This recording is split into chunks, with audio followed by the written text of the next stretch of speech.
Sounds good. Hi, everyone. I want to introduce you to Lora Lehmann, who is the Youth Apprenticeship Student Specialist at Indian Trail High School and Academy in Kenosha.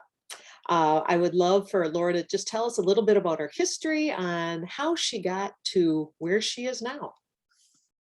Thank you, Cheryl. Good morning, everyone. So I'm Lora Lehmann over at Indian Trail High School in Kenosha.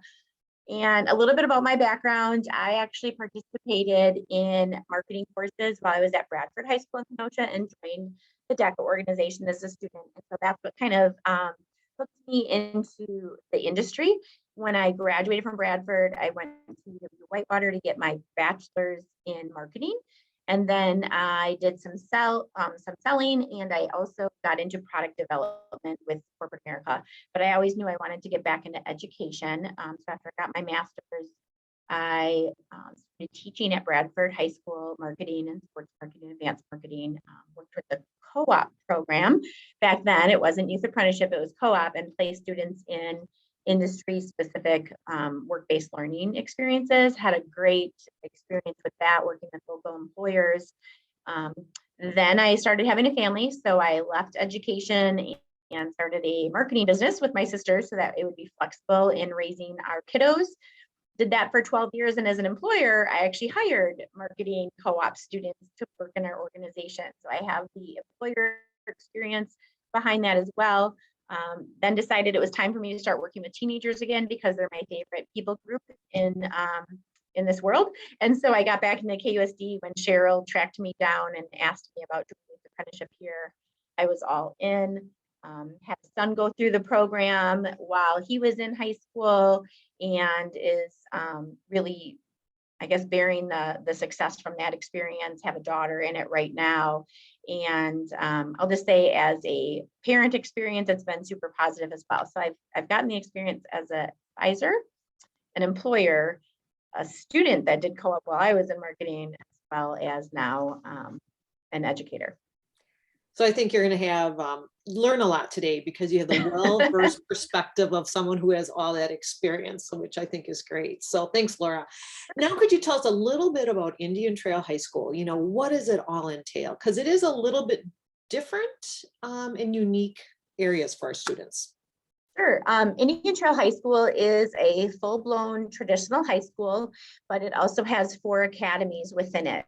So outside of the traditional aspect of the high school, there is a medical science academy, a business academy, a communications academy, and the Kenosha Military Academy. So within those academies, students are really limited to the specific courses and electives that they're able to take. They can't necessarily take all of the courses available to the traditional student.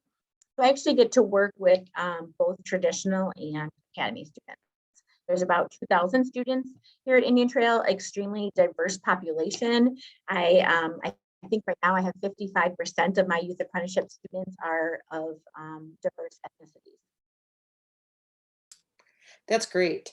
Are there other CTE programs and any student organizations for our students at Indian Trail? Sure, good question. So there's DECA, which is a organization for business and marketing students, in which I'm a co-advisor right now at Indian Trail. There's also HOSA, which is the Health Occupation Student Organization. There's Skills USA, which is more of the tech ed student organization, and there's FCCLA, which is the Family Consumer program for students here. We don't have an FBLA, which is very popular in schools throughout Kenosha, but not here at Indian Trail at this time. And so, yeah, our CTE programs, we have business, marketing, family, consumer ed, tech ed, and health science. All right. And it is unique because there are those 2 different pathways. Do the kids choose to go to Indian Trail High School to get into those academies, or how does that work?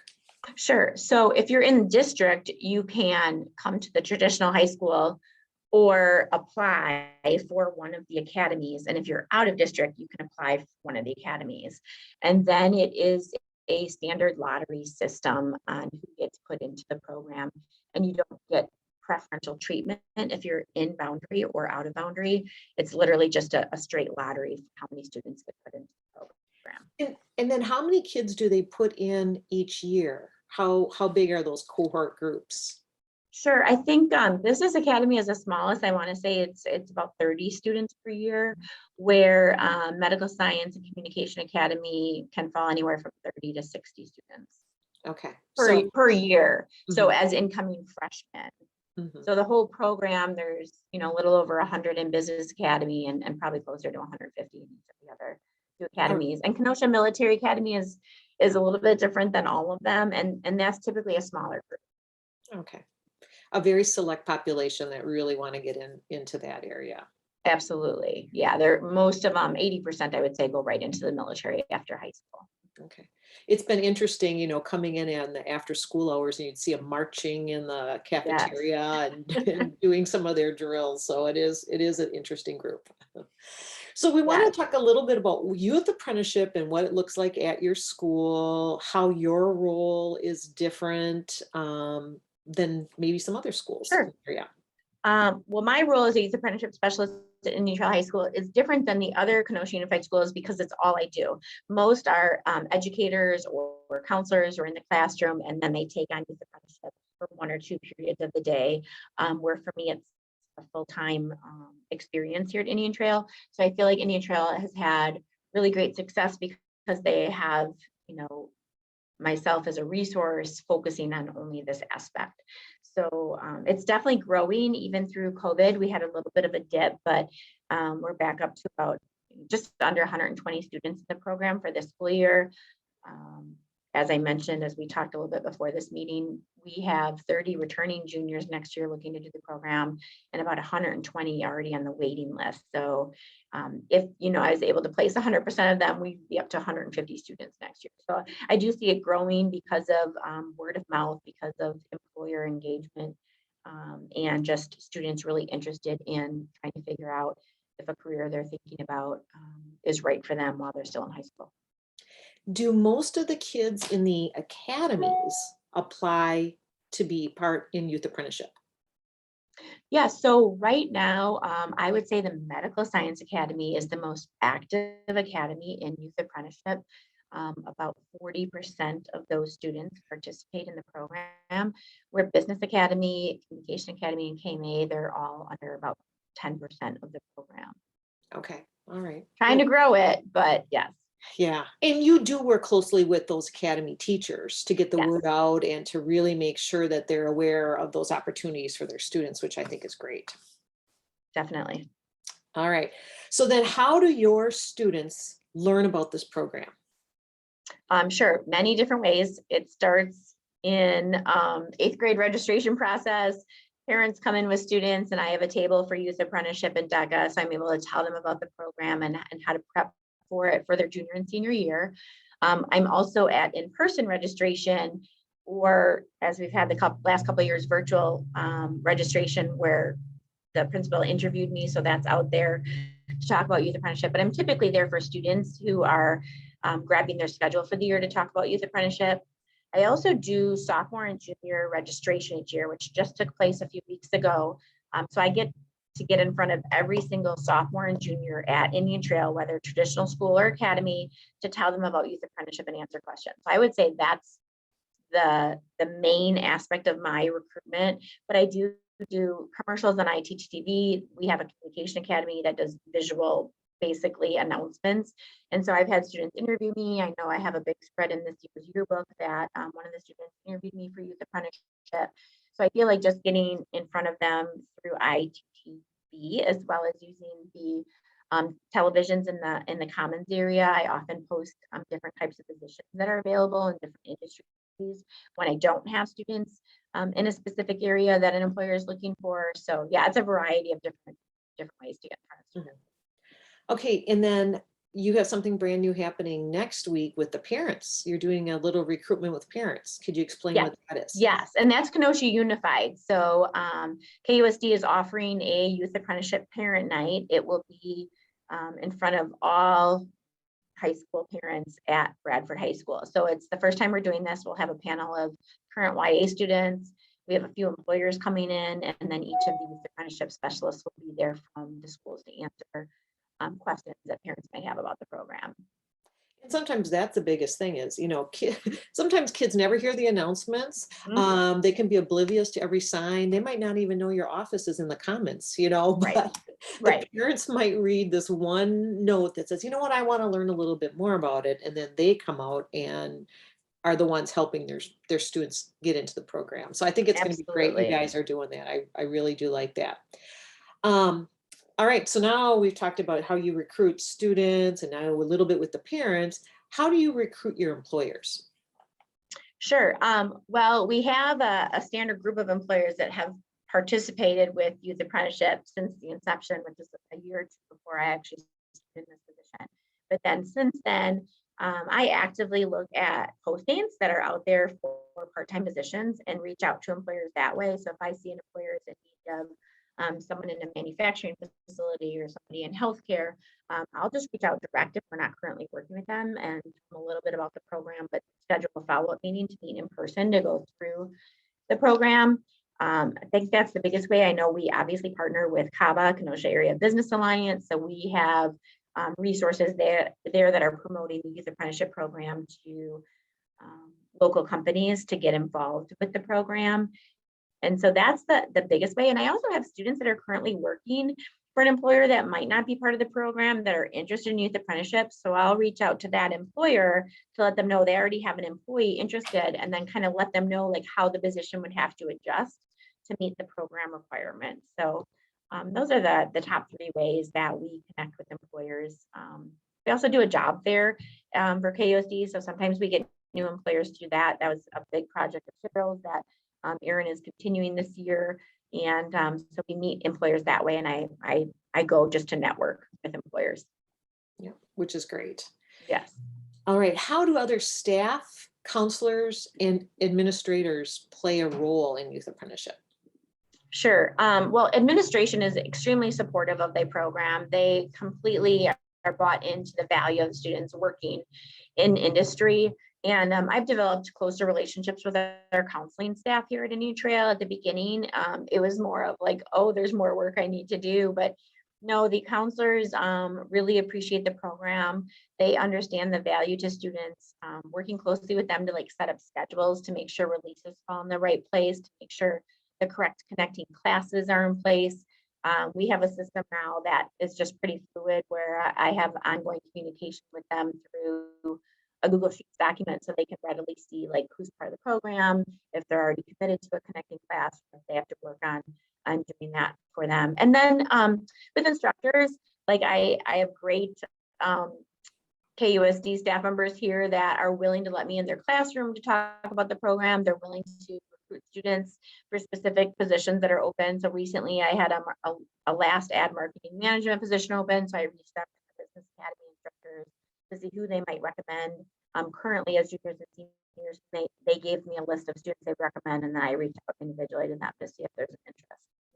It takes a whole village to find It does. those connections and make sure It that does. happens. So it is a lot to work in the school. So it's not just, you're not on an island alone. I mean, there's a Right. lot of moving parts that happen in there. So, Yeah, well, and now I find like, especially our tech ed instructors, great guys here, they literally talk about my program all the time with their students as they're in their classes, because they know there's so many opportunities in trades and manufacturing and construction and transportation areas that aren't being filled right now by students. So they're always promoting the program and sending students my way.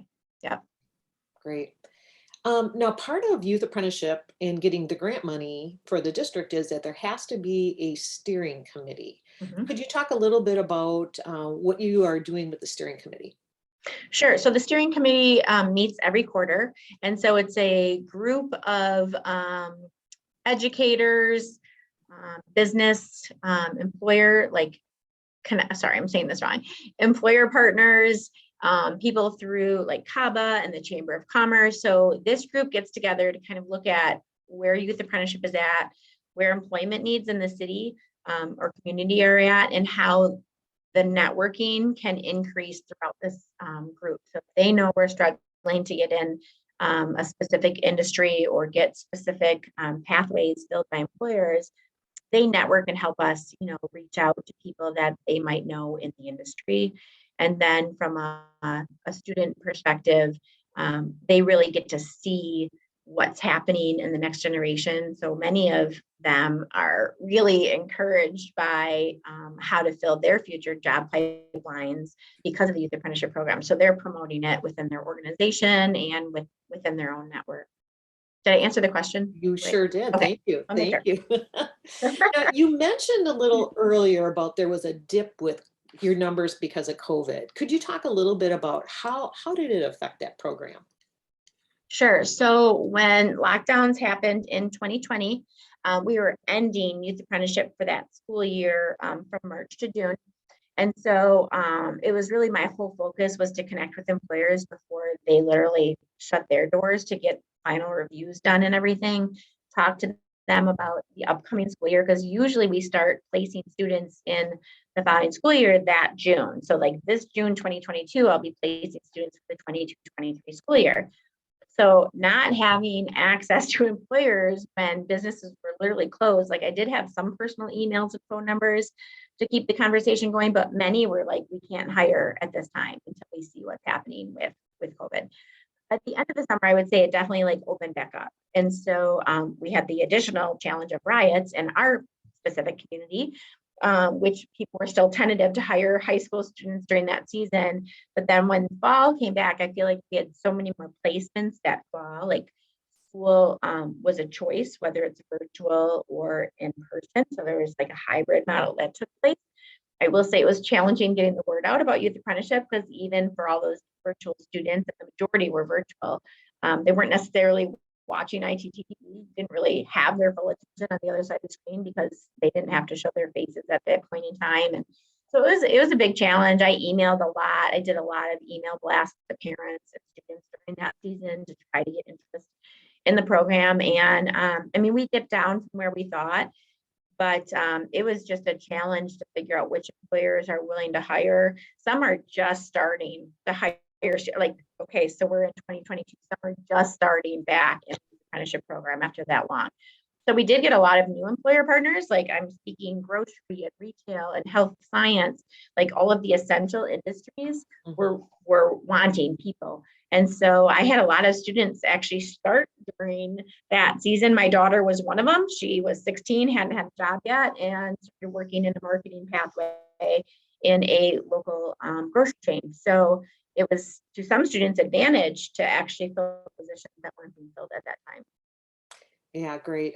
I just think it, it really kind of turned things upside down for a while, and so glad to hear that it's starting to go back and it's opening up a little bit. I know some of those employers didn't want the kids in there because they were afraid they were bringing the virus from the school into the Right. class. It's like, And, one of the advantages with that, and I will say to this, like I literally handpicked virtual students for employers that were afraid of students being in person. Like I told them they're probably safer than your current employees because they're literally at home the whole day doing school, and then they're coming to work.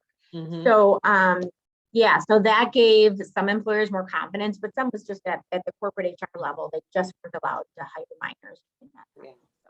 Yeah, it was a crazy time. I think in a few years we're going to look back and go, how did this even survive? Yeah. Through everything, it was pretty amazing, that's for sure. We mentioned that your parents are going to be coming to that YA meeting that you're going to have. What is the other part of the parents in the process of YA? How are they involved? Sure. So, I mean, parents are obviously still to this day, they're students, their kids' number one influencer. I know we think peers are, we think, influencers on social media, but parents are still the number one influencer in their children's life. And so if a parent sees the value of a program, or even like pathways that resonate with their students or their son or daughter's skill set or passions, they're going to be the ones to encourage the student to do it. Because some students, they look at this in a way like, I'm not qualified, I'm not ready for this. But in reality, everybody starts at that ground level because they have a mentor in the workplace. We explain that to parents. So I do think parents encourage students to really look into the program. I try, once parents connect with me and I'm connected with the students, I try to actually get the parents out of the picture, because I feel like it's important, not because I don't love working with parents. I feel like it's important for students to really take on that role as the primary communicator with myself and with the employers. Like, I really encourage parents never to reach out to employer. It will never end well for our students if parents reach out to employers, because it's a completely separate entity. Even though it's a school program, the employer is looking at them as official employee that they hire like every other employee. So the last thing they want to deal with is a second person to communicate with, through a parent. They want to know that the student is mature enough and ready to handle scheduling for themselves, or replacing it if they have something come up. They know the process, that it should never be a parent contacting. So I love parent involvement at the beginning to get their students pumped up and excited about YA. But once it starts, I really want them to take a back seat. And I constantly communicate with parents. Like, I look at quarterly grades, especially with the connecting classes. So if students struggling in school with even their core classes, I reach out and say, hey, not sure if you're aware of this. They're really struggling in this. Did they reach out to the teacher?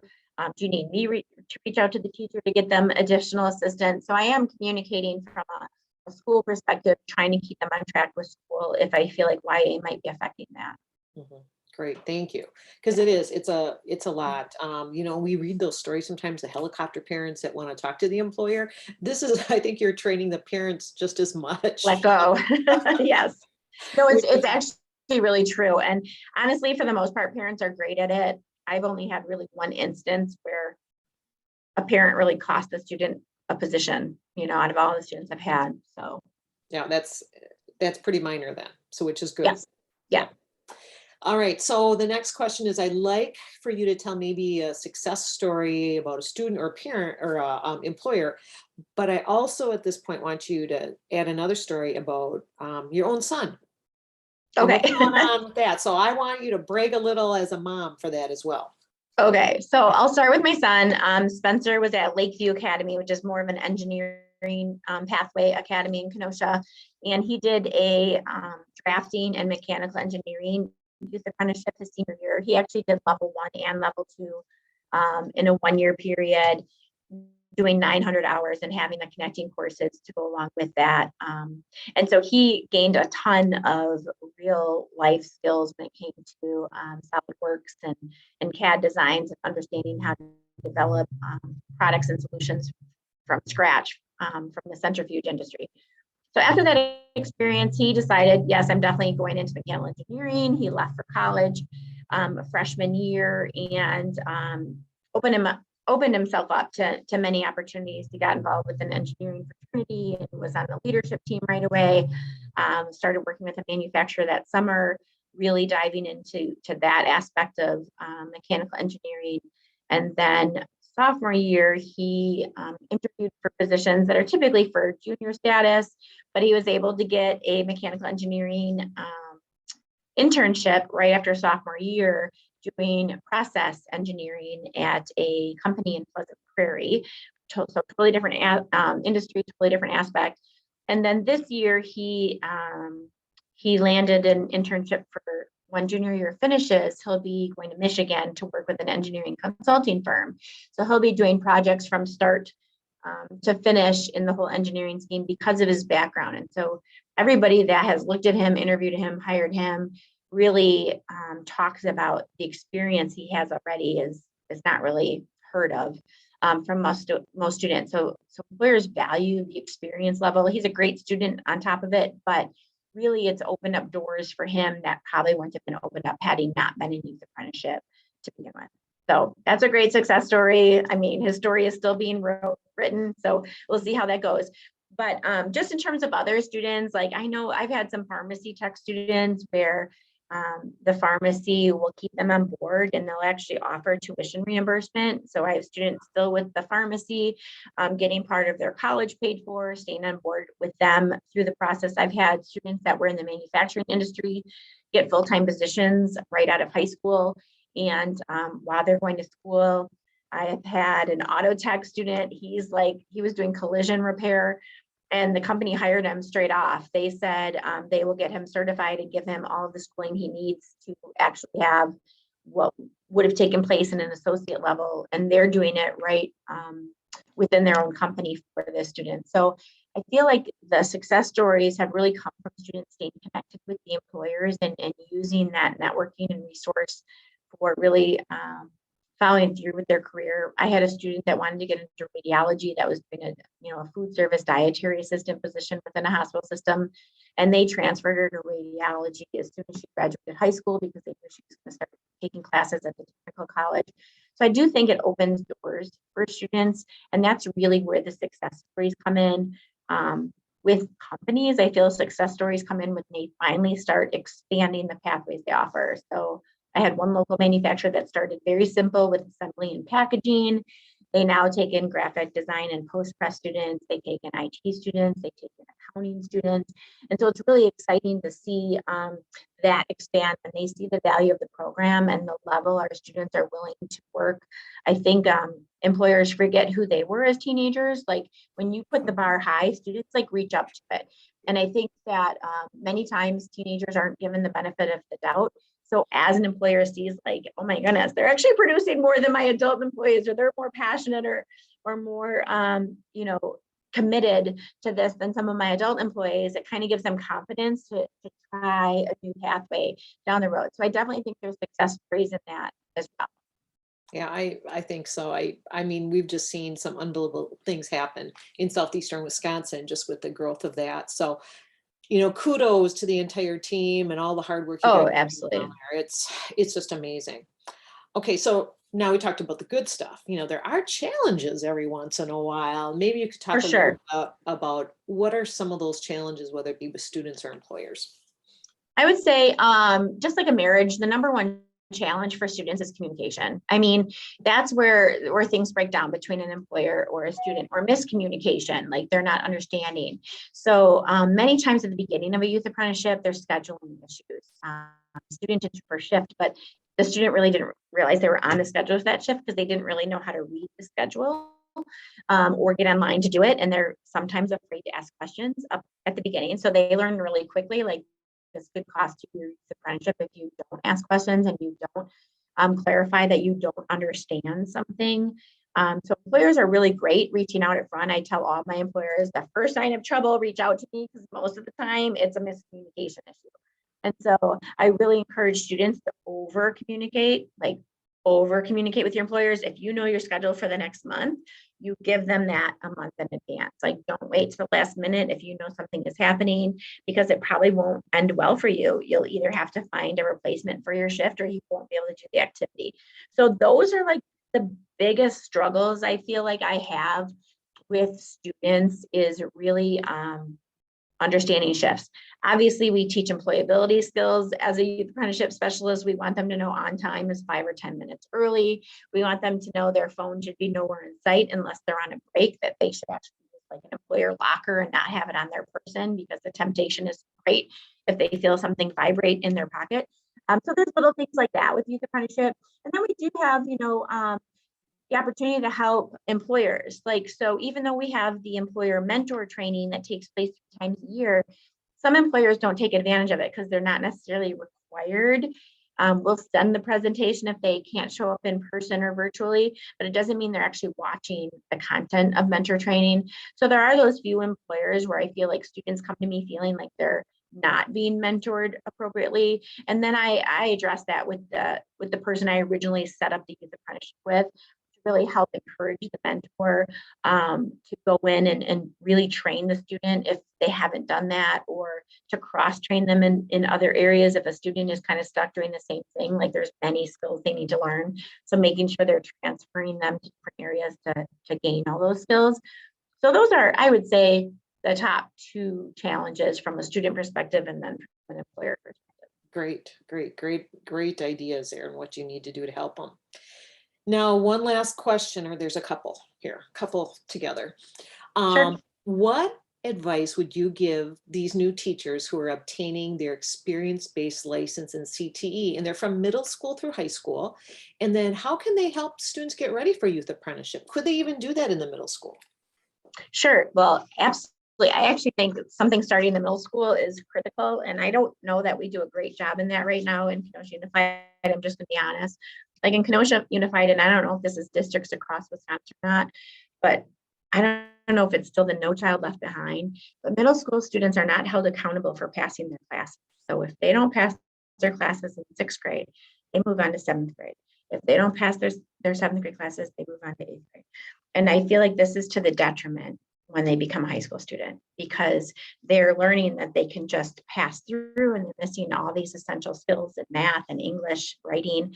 And so that is one of the biggest concerns when it comes to like preparing them for the workforce. If we can get them at the 6th grade level and let them know how important it is for them to engage in their classes and to earn a passing grade and to really focus on those job skills like communication, whether it's written or verbal, actually doing homework because it preps them for being responsible on the job to actually complete their job skills that they're required to do. Like we can make connections for students in the middle school level of how this relates to them making money someday and being out of the house and off on their own.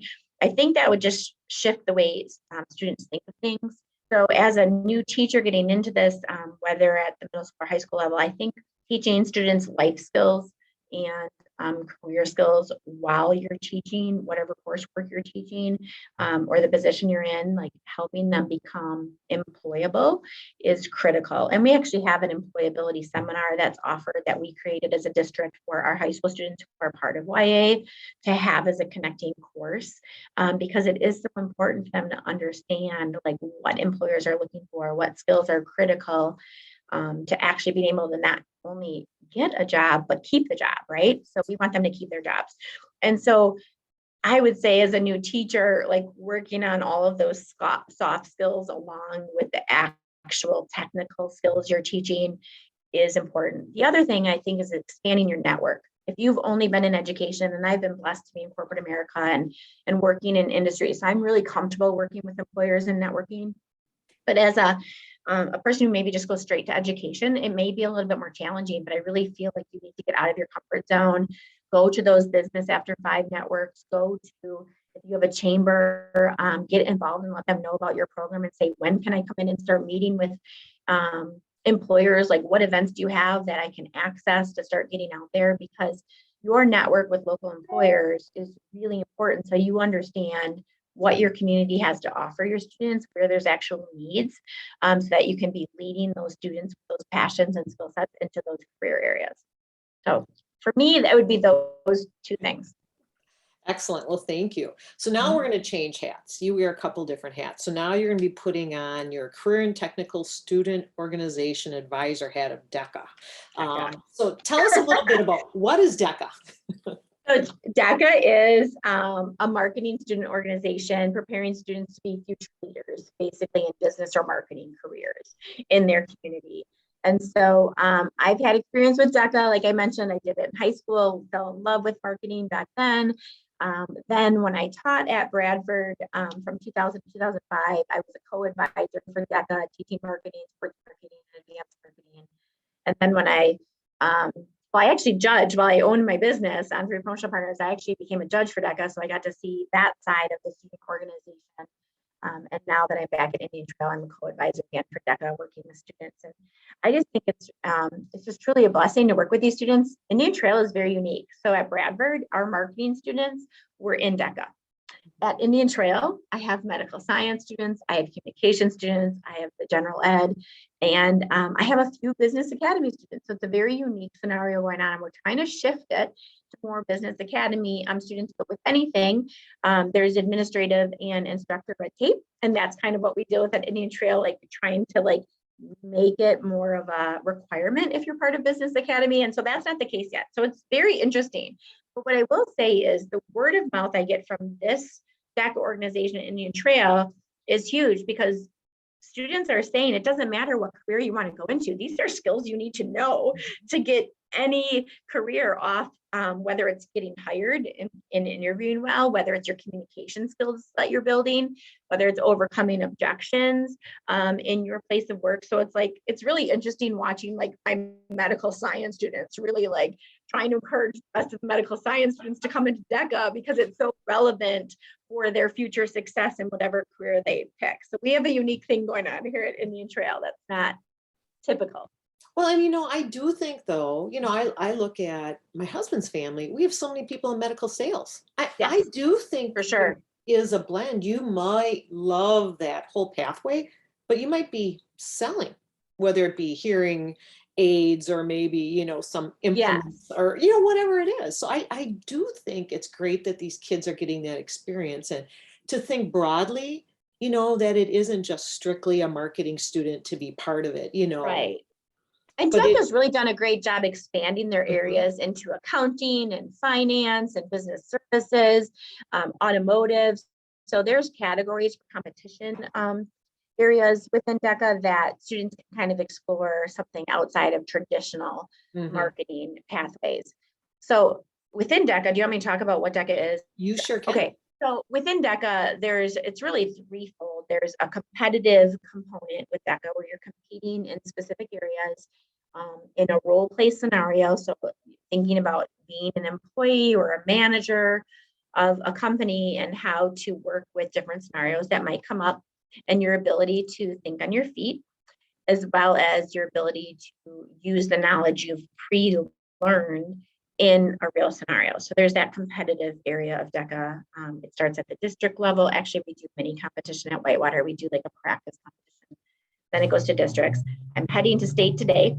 So out of the 42 students that competed at districts, we have 18 going to state, which is very exciting. And then from those 18, we'll see if any of them make it to international competition in Atlanta, which happens in April.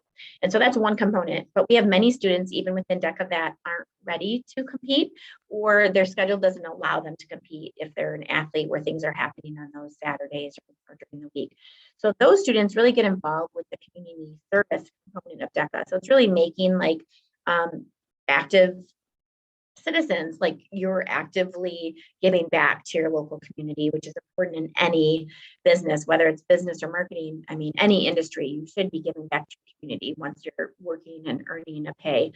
So they get involved with different community service aspects. So we support muscular dystrophy, which is an organization that DECA as a whole sponsors. So for muscular dystrophy, we did Christmas caroling and we took donations. We did, one of my co-advisors has this amazing light display in front of her house that her husband is an IT guy. And so we have MDA commercials going on that the students put together at her light show where people can donate.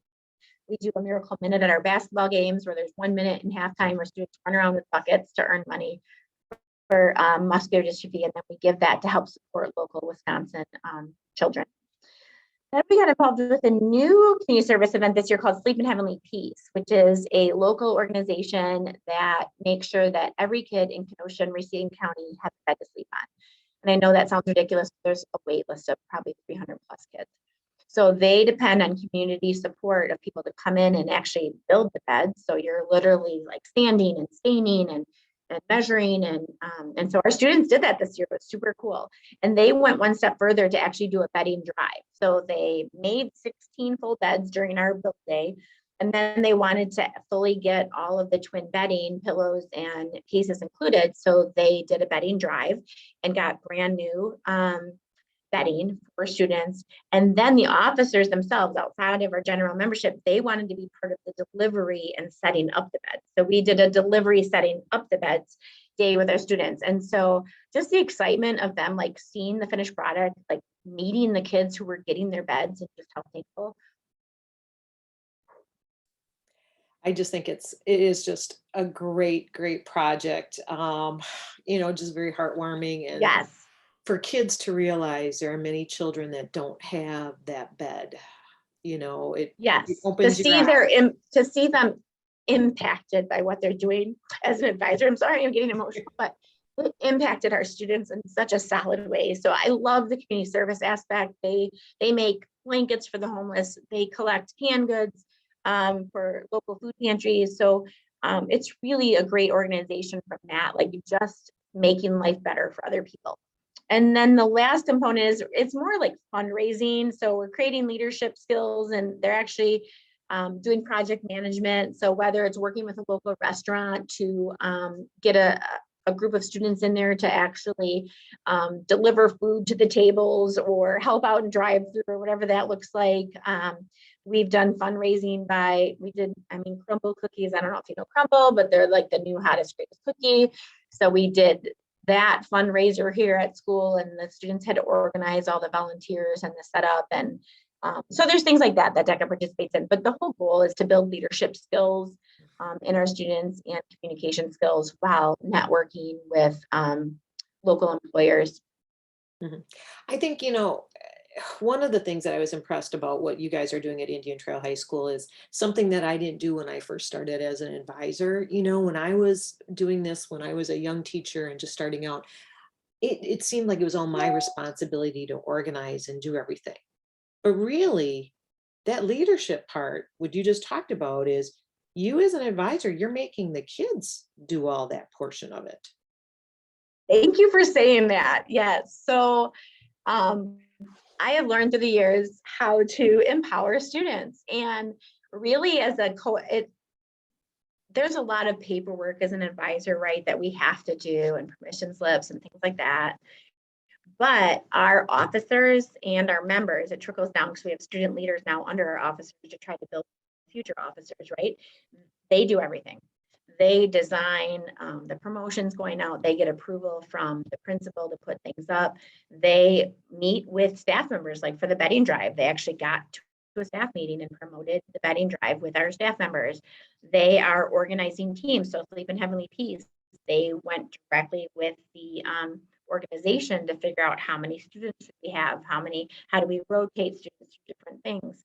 So yeah, it's really exciting because really the officers and our members are doing what they should be doing. They're running their student organization, and myself and the other co-advisor, we're just there to lead and guide them, making sure that they've covered all their bases. But yeah, it's honestly, once you get your organization up and going, and you have a student leadership group that you can train and have run with it, that's great. And they do make mistakes along the way, and that's your opportunity as an advisor to say, what would you have done differently next time? Like, how would you have made sure that this part was covered?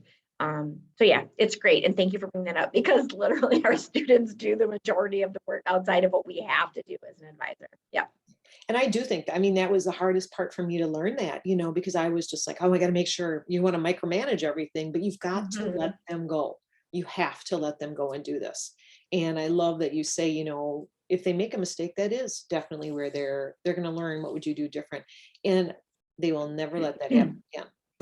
Once No, they, and you know what, they actually realize, like, real world scenarios, because you'll have them like, why am I doing their work? Why does, student stuff? And it's like, welcome to real world. You're going to be on a project team at work someday, and you're getting the same pay, or maybe somebody's making more than you, but to get the project done on time in a quality way, you're doing the brunt of the work. So this is the rest of your life. So if you know you're that person, you're always going to be successful. Don't worry about what other people are doing or not that's doing. right. Like, if that's you, you should embrace the fact that you care enough to see something through, and that's going to make you successful in life. So those are those scenarios. We also have all these great tools, right? With Google, we have a calendar system that students will update and show us what's happening each week. We have the slides that they're sharing with advisors, like, this is what we're doing at the meeting. This is what it looks like if you want to proof. So there's so many tools out there that help you as an advisor maybe catch things in advance if something's not going to roll right, but they're still doing all of the work, if that makes sense. Yeah, that's great. All right. So I'm going to ask the same type of question I asked for youth apprenticeship is, what are some success stories? Well, we just recently, last school year, had a DECA state officer. I think that's a very big success story, that we had, groomed a student to feel confident in actually running for a state officer position. So that was really exciting, even though it was more of a virtual world. They didn't get the same experience as other state officers were. It really helped at an Indian Trail level, like, help students see that they could do more than just what they see here at school, and supporting that effort of our student that ran for state officer.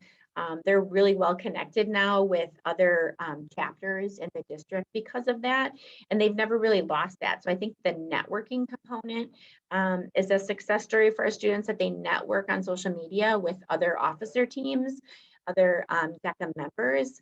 So to me, that's a success, because we're teaching them how to network, and you need Exactly. that in any future industry or career. Sometimes, and the saying goes, it's not what you know, it's who you know. Like, sometimes that is the case. Like, obviously you have to be competent, but sometimes it's just that foot in the door, that recommendation to get you to that next opportunity. And what's the other? I mean, we have so many successes with our students. So just in terms of like, I know like scholarships or college bound or straight to career, like they have a direction when they leave DECA. Most of these students have a plan of action after high school, whatever that may be. So I definitely think that's critical as well. And I do have some of my DECA officers doing YA. So for me, it's great because I can cross Exactly. yeah, pollinate those two areas. And they're like, they make some of the best employees, like they're rock stars. And so I think those are some success stories too, is they're actually going to start applying not only through DECA competition, the area they're interested in, but also applying it to real world through youth apprenticeship and seeing that fully through. And I will say my youth apprenticeship students do really well in competition I because would they're think so. so used to those work-placed scenarios that to them it's not a struggle to come up with a solution because they've had to do it time and time again. So Exactly. yeah, It's interesting how it does cross over, both of them, yeah, it's kind of a natural fit, for them. All right, and I've got one last question. So why should these teachers who, they've been in industry, they maybe never heard of career and technical student organizations at all because they didn't have that opportunity when they themselves were in high school. They sure. didn't go that traditional teaching college route, so they didn't experience while they were in college. Why should they do this right now? Sure. Well, number one, it's going to connect your curriculum to real world scenarios. And as any teacher knows, if you can give students a reason why they're learning what they're learning, like how they'll ever use that practically someday, that's the first win in the classroom. And so that's huge. But I also think from a relationship building perspective, like CTSO, you will get to know those students participating in your CTSO, I think, much more deeply than you would just someone coming to your classroom on a daily basis. And so you'll find that you actually become a mentor to these students. You become somebody that is safe for them to talk to about all life scenarios, and you just build that relationship with them. You may be the one voice in their life telling them that you believe in them, that they have value. And you can do that as a teacher, but it's different when you're meeting with them on a regular basis or you travel with them, whether it's one day or overnight. There's just a level of walls that come down with students to trust you. And I think that's critical. And honestly, like with social media, like no, you cannot be friends with students while you're a student in high school, but so many then when they graduate, right? And Cheryl, you could probably test, you're like, oh, I can be your friend now on social media and I can network and be with you on LinkedIn and all these things. And so I think the CTSO just provides for those opportunities to actually stay connected with students long after, because they do build that relationship with you during the process. So I would, yeah, for me, that's why you should do it, is really getting to know your students and really having a long-term impact in their life versus just having them one semester in a classroom. So, okay, now I have to think about when you were in the classroom at Bradford and you were a marketing advisor, how many years ago was that? That was From 2000 to 2005, all very long right. time ago. So Mhm. it was a longer time ago. And do you ever meet up like at the grocery store and see any of Oh those yeah. friends? Oh, for sure, all the time. And it's so funny. Like one of my students, and so I'm connected on social media to many of them from the past, even though social media wasn't a thing back then, like it is now. They found me, but I I will find it entertaining. Like so, one of my old students is a mom, and when we went to the Jerry Lewis telethon because they raised $45,000 for muscular dystrophy, they allowed students to actually come to the show in California and paid for our trip. And I had my 2-year-old son with us on that trip. Okay, so um, yes. So the student graciously ran up to me and said, "Oh my goodness, Lehman, your son was an angel. And I thought he was just like this naughty kid." And she goes, "Now that I'm a mom, like he was an angel. You brought him with, 8 students to California and we had him up all night." And she's like, "He was really good." I'm like, "Well, thanks for saying that." Because I actually thought he was easy to travel with. But it's funny to see, a student, if they cry once, they're like, "What's wrong with the kid?" Right? But now that they're a mom, they're like, "He was great." Isn't it something, the time just flies. And when you see them all growing up and working in their profession and Yes. parents themselves, I mean, it is just kind of a very neat and interesting thing. But those kids that I know that I traveled with, to the competitions, whether it Yep. was state or it was nationals, internationals that they call now, I mean, it was just, those were some very special, special times in my career. So I thank you, Laura, for sharing it. You definitely have an influence on so many people, whether it is your colleagues in the building, in the employers in the community just love you, and your students definitely adore you. So thank you, thank you, thank you. Yeah, absolutely. So, yep, I encourage you to talk more with Cheryl. She is an amazing individual, tons of her own experience and talent. So definitely ask all of those questions as she's training you in this. Thanks for your time. Thanks, Laura, and I'll see you soon. Sounds good. Thanks. Bye-bye. Bye-bye.